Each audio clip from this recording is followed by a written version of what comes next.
전해야 할 이야기라는 제목으로 말씀을 나누려고 합니다. 이런 이야기 많이 들어보셨죠? 호랑이는 죽어서 무엇을 남기나요? 가죽을 남기고 사람은 죽어서 임을 남긴다, 이런 이야기가 있습니다. 어린 시절을 봤던 한 영화에서는 이 대사를 이렇게 바꿔서 이야기하더라고요. 호랑이는 가죽 때문에 죽고 사람은 이름 때문에 죽는다, 이렇게 이야기를 해요. 전자이든 후자이든 어느 정도 생각할 바가 있는 것 같습니다. 그렇습니다. 사람은 누구나 이름을 남기기를 원합니다. 역사에, 나라에, 또 사랑하는 이웃에게, 소중한 가족에게 나의 이름이 기억되기를 바랍니다. 그런데 이름이 기억된다라는 것은 이런 측면이 있죠. 어떤 이야기를 남길 것인가, 나의 업적, 내가 살아온 길, 내가 전했던 말, 행동, 하나의 이야기를 누군가의 기억 속에 남긴다라는 뜻일 것입니다. 오늘 본문 속에서 사도 바울이 디모데에게 어떤 이야기를 전달하고 있습니다. 사도 바울이라고 하면 어떤 사람이죠? 아마 기독교 역사상에 기라성 같은 신학자들, 수많은 믿음의 사람들이 있지만 사도 바울, 이런 표현은 조금 다른 분들한테 죄송할 수 있지만 사도 바울과 견줄 만한 그런 업적을 남긴 사람들이 많지 않을 것입니다. 신약 성경 중에 무려 12권 혹은 13권을 기록하였고요. 기독교 신학의 토대를 놓았고요. 그리고 그의 놀라운 간증과 선교 사역을 통해서 유럽에 복음이 전해지고 교회가 세워졌습니다. 엄청난 사람이죠. 믿지 않는 사람들조차 이 바울을 인정합니다. 인류의 역사에 영향력을 끼친 백인 중에 이 사도 바울이 굉장히 높은 순위로 랭크되어 있는 것을 제가 기억하고 있습니다. 그런 사도 바울이라면 얼마나 할 말이 많을까요? 얼마나 해줄 이야기가 많을까요? 그의 삶의 여정, 그의 선교의 역사, 그의 충성된 이야기들, 그가 겪었던 고통, 참 많은 이야기들을 할 수 있을 것 같은데, 오늘 디모데, 믿음의 아들 디모데에게 전하는 말은 내 이야기를 해줄게 라고 하지만 정작 무엇을 얘기하고 있습니까? 예수님의 이야기를 하고 있습니다. 교회사의 가장 빛나는 이름 중 한 이름인 사도 바울이 정작 자기의 이야기를 하는 것이 아니라 나는 감사한다 하면서 모든 것이 주님의 은혜였다라고 하나님께, 주 예수께 영광을 돌리고 있습니다. 디모데 입장에서는 조금 야속할 수도 있었겠다 싶습니다. 디모데 역시 사실은 굉장히 훌륭한 사람이죠. 젊은 디모데라고 우리가 흔히 말하는데 지혜롭고 신앙과 인격을 인정받았던 전도 유망한 젊은이. 디모데 전서 후반부에 보면 공동체로부터, 장로의 회로부터 안수를 받았다, 이런 이야기가 있는데, 이 말은 아마 이 디모데가 비교적 젊은 나이였음에도 불구하고 그가 있던 교회 공동체로부터 사역자로서 혹은 선교사로서 인정받을 만한 그런 사람이었다, 이런 뜻일 겁니다. 또 우린 디모데가 어떤 사람인지 많이 들어서 알고 있죠. 그런 디모데였지만 젊었고 연소하였고 비교적 유약한 온유한 성품 때문에 참 속병도 있었고 위장병도 있었고 약점도 많은 디모데였습니다. 그런 디모데를 사도 바울이 지금 에베소 교회라는 곳에 남겨두었습니다. 지금까지 디모데는 사도 바울과 함께 다니면서 사도 바울의 사역을 돕고 사도 바울의 사역을 보조하고 이런 역할을 했었는데, 지금 하나의 교회를 책임져야 하는 그런 막중한 위치에 처하게 된 것이죠. 얼마나 두렵고 떨렸을까요?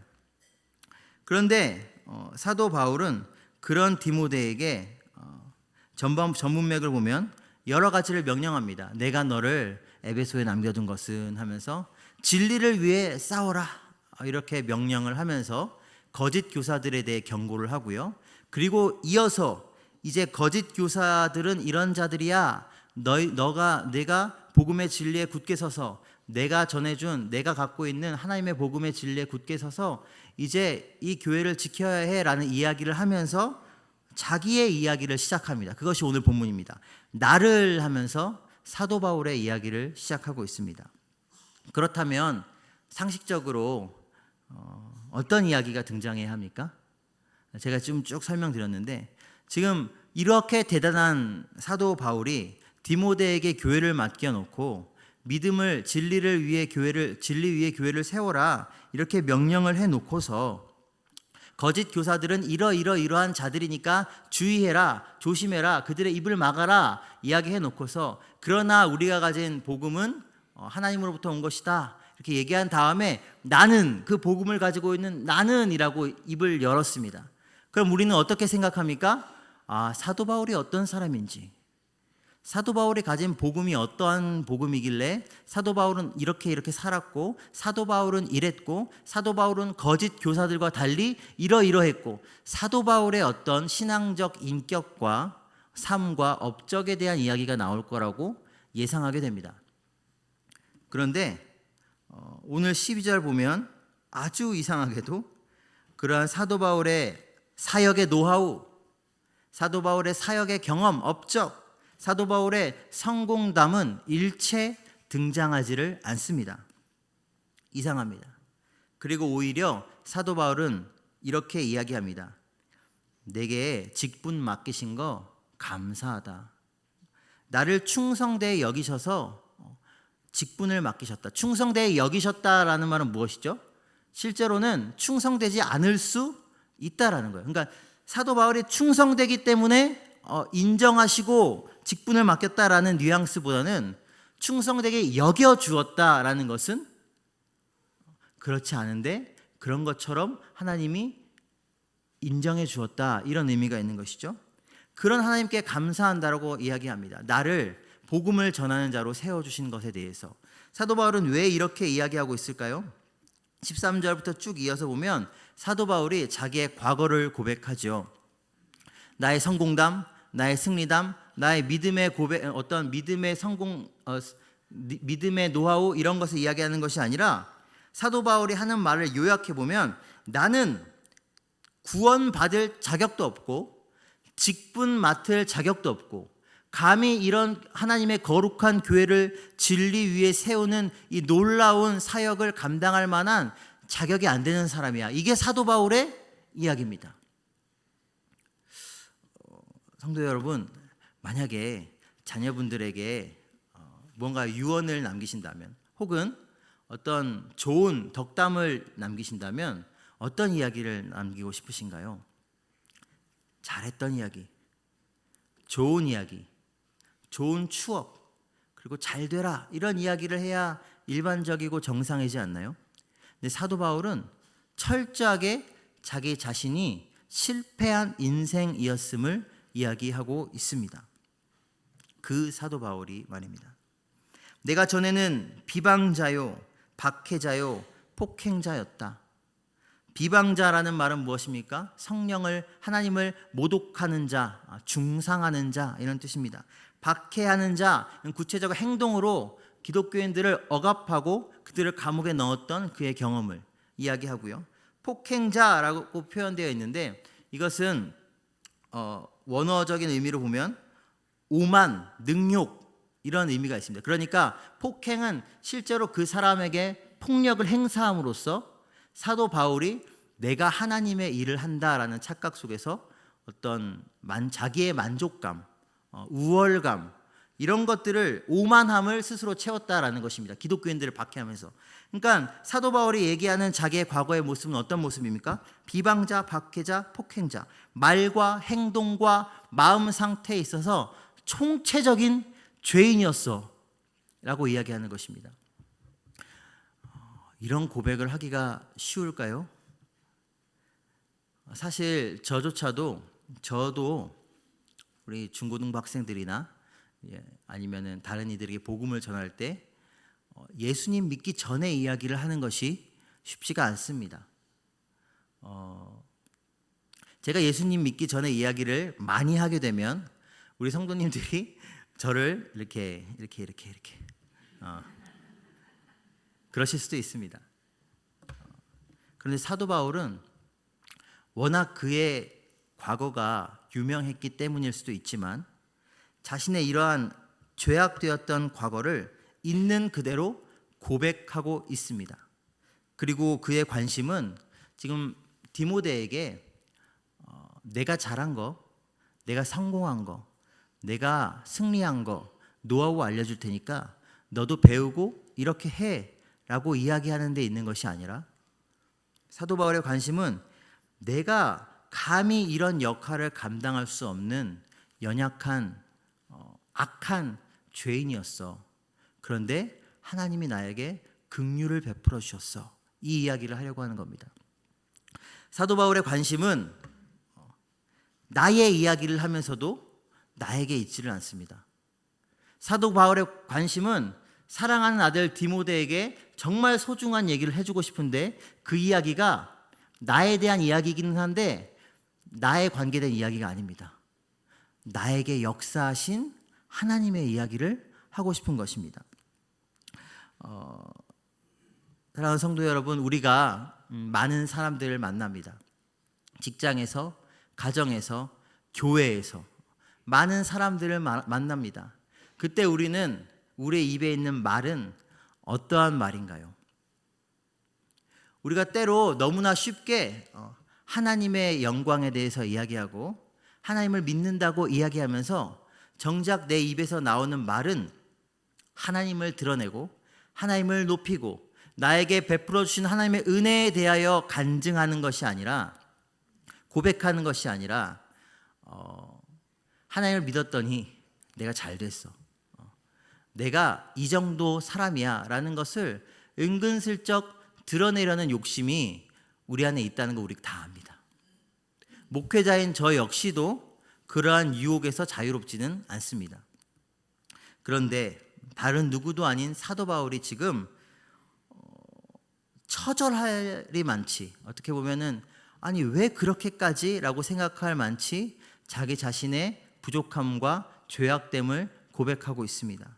내가 그 죄인들 중에서 제일 악한 죄인의 우두머리다, 괴수다 라고까지 이야기합니다. 왜 그렇게 이야기하는 것입니까? 내가 받은 은혜가 얼마나 큰지를 고백하고 싶은 것입니다. 사도 바울은 나에게 관심이 없습니다. 그리스도 예수께 관심이 있습니다.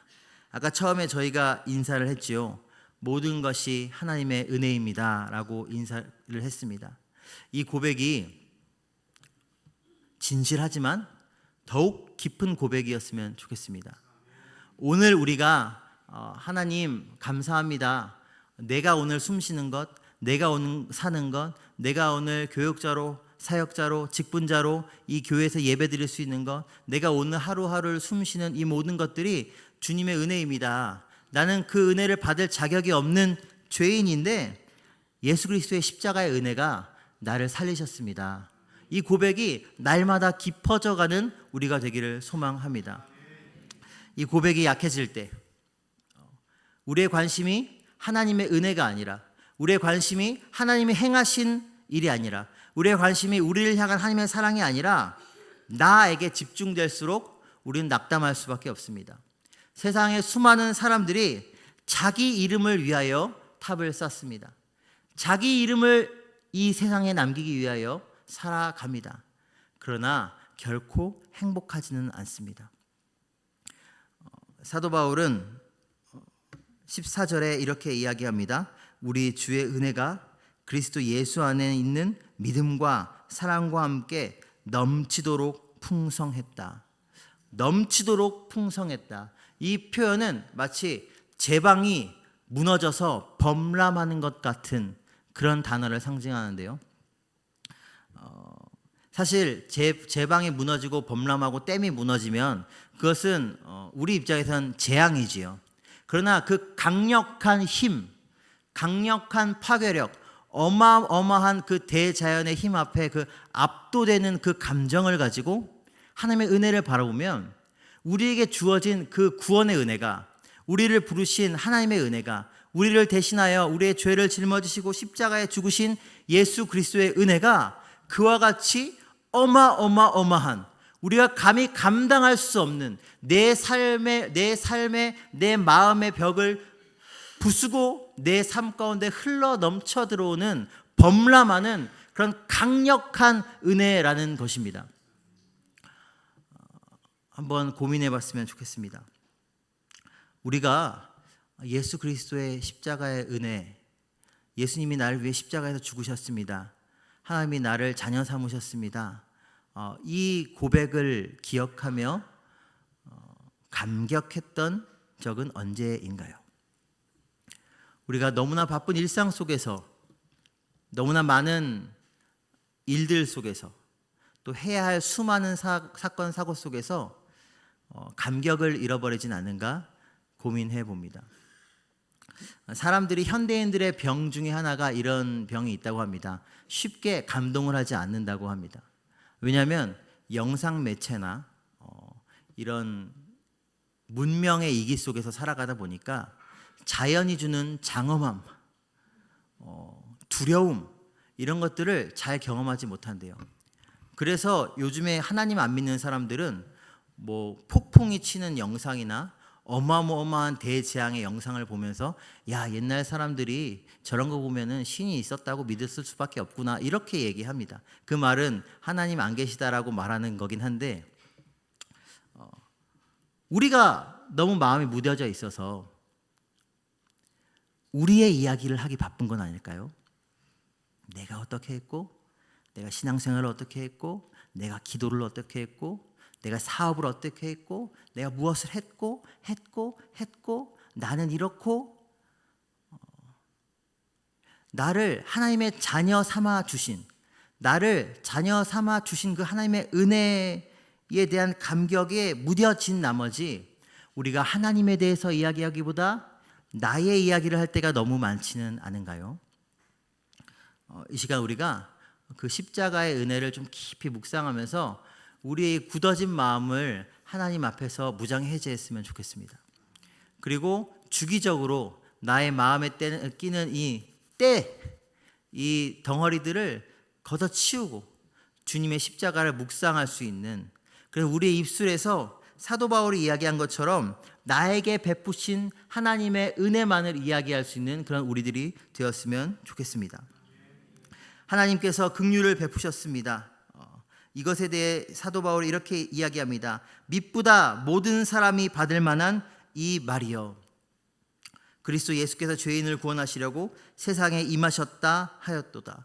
예수 그리스도께서 죄인을 구원하시려고 세상에 임하셨습니다. 이 말을 잘 생각해 보시기 바랍니다. 예수 그리스도께서 죄인을 구원하시려고 세상에 임하셨습니다. 그런데 우리는 우리 자신을 죄인으로 여기고 있습니까? 죄송합니다. 저는 종종 그렇지 않은 것 같습니다.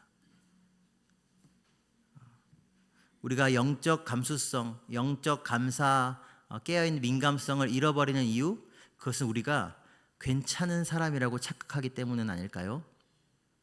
누군가에게 해줄 말이 나에게 있다고 자꾸 생각하는 겁니다. 그러나 그 사도 바울조차 이야기합니다. 나는 죄인 중에 괴수다. 그리스도께서 긍휼을 베풀어 주셨다. 그리고 찬양하는 것이죠. 내가 긍휼을, 영원하신 왕, 썩지 아니하고 보이지 아니하고 홀로 하나이신 하나님께 존귀와 영광이 영원 무궁하도록 있을지어다. 아멘. 나의 이야기가, 사도 바울의 이야기가 감사로 시작해서 감사로 끝나고 있습니다. 어떻게 이렇게 살 수 있을까요? 간단합니다. 사도 바울은 자기 자신을 겸손히 바라보았기 때문입니다. 인정했기 때문입니다. 내가 죄인이라는 것을. 미쁘다 모든 사람이 받을 만한 이 말이요 라는 이 말에는 사도 바울의 간곡한 권면이 들어 있습니다. 내가 받은 은혜 너도 받아라. 나 같은 죄인도, 나 같은 악행자도 하나님의 은혜로 말미암아 구원받았고 하나님의 은혜로 말미암아 감격하고 하나님의 은혜로 말미암아 이 귀한 사명을 감당하고 있으니 너를 향해서도 하나님은 오래 참으시고 사랑이 많으시고 너를 구원하시기를 원하시고 너와 함께 하시기를 원하시고 너를 살리시기를 원하시는 그 하나님이시니 내가 경험한 이 구원의 은혜를 감격을 너도 디모데 너도 그리고 네가 목양해야 할 교회도 마음껏 경험하고 누려라 이렇게 이야기하고 있는 것입니다. 한 번 더 이야기를 좀 나누고 싶은데요. 우리의 입술에서 나오는 말의 주제는 무엇인가요? 일상 속에서 어떤 이야기를 제일 많이 하십니까? 예수 믿으세요. 예수 믿으면 복이 와요. 이런 얘기 하시나요? 우리 자신은 없어지고 예수님의 존귀함만 드러내는 우리가 돼야 되는데 그러지 못한 저 자신을 회개하게 됩니다. 권위를 가지고 나의 어떠한 자랑을 가지고 내가 믿는 예수님 믿어 라고 의시되는 것이 아니라 나 같은 죄인도 하나님이 구원해 주셨다. 하나님을 드러내는 사람, 나를 자랑하는 사람이 아니라 하나님을 자랑하는 사람, 그것이 우리의 모습이 되기를 간절히 소망합니다. 18절에 이렇게 이야기하고 있습니다. 아들 디모데야, 아들 디모데야, 선한 싸움을 싸워라. 지금 사도 바울은 영적 아버지의 입장에서, 어떻게 보면 선교 파트너이자 선배의 입장에서 디모데를 지도하고 있는데요. 우리 삼려전도의 권사님들께서는 아마 이제 지도 받으실 일보다 지도하실 일이 더 많으실 것 같아요. 자녀들을 또 그리고 이웃들을 또 우리 교회의 더 어리신 세대들을 그들을 향해서 우리 어떤 마음을 가지고 무슨 말을 해야 될까요? 당연히 아까 제가 말씀드렸다시피 내가 받은 은혜 너도 받아라. 하나님의 은혜에 대해서 하나님을 드러내는 말을 해야 될 것입니다. 그리고 또 한 가지 이 말씀을 보면 선한 싸움을 싸워라 이렇게 권면할 수 있어야 할 줄로 믿습니다. 선한 싸움을 싸우라는 권면을 하려면 먼저 선한 싸움을 싸우고 있어야 하고 또 이긴 경험이 있어야겠죠. 선한 싸움이란 무엇입니까? 하나님의 진리를, 은혜를 지키는 싸움입니다. 선한 싸움이란 나를 드러내는 것이 아니라 거짓 교사들처럼 진리를 회방하는 것이 아니라 오직 예수 그리스도의 복음과 은혜를 전하고 또 그 은혜를 의지하여 살아가는 것 자체입니다. 그리고 믿음과 착한 양심을 가지라 이렇게 얘기하고 있습니다. 믿음과 착한 양심. 믿음과 착한 양심, 도덕적인 삶은 한 세트구나 알 수 있는데요. 우리가 하나님의 은혜를 기억할 때에 결코 우리의 삶이 부도덕할 수 없다라는 것입니다. 선한 싸움이 있다라는 말은 뒤집어서 생각해 보면 무슨 싸움도 있을까요? 악한 싸움도 있죠. 악한 싸움은 어떤 싸움입니까? 믿음과 착한 양심의 반대말, 불신과 악한 양심이 되겠죠. 악한 양심을 가지고 산다는 것은 무엇이죠? 도덕적이지 않은 것. 쉽게 말하면 내가 원하는 바, 내가 성취하고자 하는 바를 위하여서 수단과 방법을 가리지 않는 삶을 이야기합니다. 우리가 가끔 우리 교회는 아닌데 한국 교회에 실망했다고 말하는 많은 사람들이 하는 공통적으로 입을 모아 하는 이야기가 있습니다. 예수님의 사랑 좋고 복음 좋고 좋은 이야기인 것 알겠는데 그것을 이야기하고 살아가야 할 그리스도인들의 삶의 모습은 착한 양심과는 거리가 멀다는 것입니다. 오히려 교회에서 경계하라고 말하는 거짓 교사들, 이단들, 믿지 않는 사람들과 다를 것이 없다는 것이에요. 그러므로 사도 바울은 디모데에게 권면하고 있는 것입니다. 하나님의 은혜를 기억하고 내가 받은 은혜 너도 받고 그 은혜 안에서 어떻게 해요? 은혜에 합당한 삶을 살아가도록 믿음의 삶을 살아라. 후메네오와 알렉산더라는 사람이 있었습니다. 사도 바울이 사탄에게 내어줬다 이런 표현을 합니다. 우리 표현으로 하면 교회에서 출교시켰다 이런 표현인데요. 그들이 하나님을 모욕하는 삶을 살았기 때문에 진리에서 이탈된 삶을 살았기 때문에 그들 자신을 위해서도 교회를 위해서도 그렇게 치리했다라는 이야기로 오늘 말씀이 끝납니다. 말씀을 정리해 보겠습니다. 우리는 무엇을 말하고 싶습니까? 말. 혹시 너무너무 하고 싶은 말이 가슴 깊숙한 곳에 있는데 이 말이 정말 하나님을 영광 돌리는 말이고 하나님만 자랑하는 말이고 하나님이 기뻐하시는 말이고 영혼을 살리는 말인가요? 최근 제가 한 기사를 보게 되었습니다. 도로시 챙이라는 홍콩계 영국인이 있습니다. 모델인데요. 한번 찾아보시면 알겠지만 그다지 이쁜 얼굴은 아니에요. 오히려 좀 못생긴 얼굴에 가깝습니다. 이렇게 말해서 죄송합니다. 그런데 한 유튜버가 길거리를 돌아다니면서 사람들을 인터뷰하는 그런 프로그램을 찍고 있었습니다. 저 멀리서 도로시 챙이 귀에 이어폰을 꽂고 이 여성이 너무나 당당한 걸음으로 걸어오고 있는 것을 보았습니다. 그러니까 이 유튜버가 그 사람을 딱 붙잡고 이렇게 질문했습니다. 무엇이 당신을 그렇게 당당하게 하나요? 그 말을 듣고 그 말을 들은 도로시 챙이 갑자기 활짝 웃으면서 이렇게 얘기했습니다. 지저스, 예수. 이 영상이 불과 일주일 만에 1200만 명이 본 엄청난 영상이 되었습니다. 기독교인들이 댓글로 찬사를 달고 있는데 재미있는 것은 비기독교인들도 이 댓글에 대해서 굉장히 호의적이라는 것입니다. 그의 안에 자신감의 근원, 그의 안에 기쁨의 근원, 그의 안에 1초도 망설이지 않고 그의 입에서 튀어나오는 단어 무엇이었습니까? 예수. 더 놀라운 것은 제가 더 감동을 받았던 것은 그 기사 댓글에 도로시챙이 직접 글을 달았는데요. 뭐라고 써 있었냐면 최근 예수님에 대해서 다시 믿게 되었습니다. 다시 생각하게 되었습니다.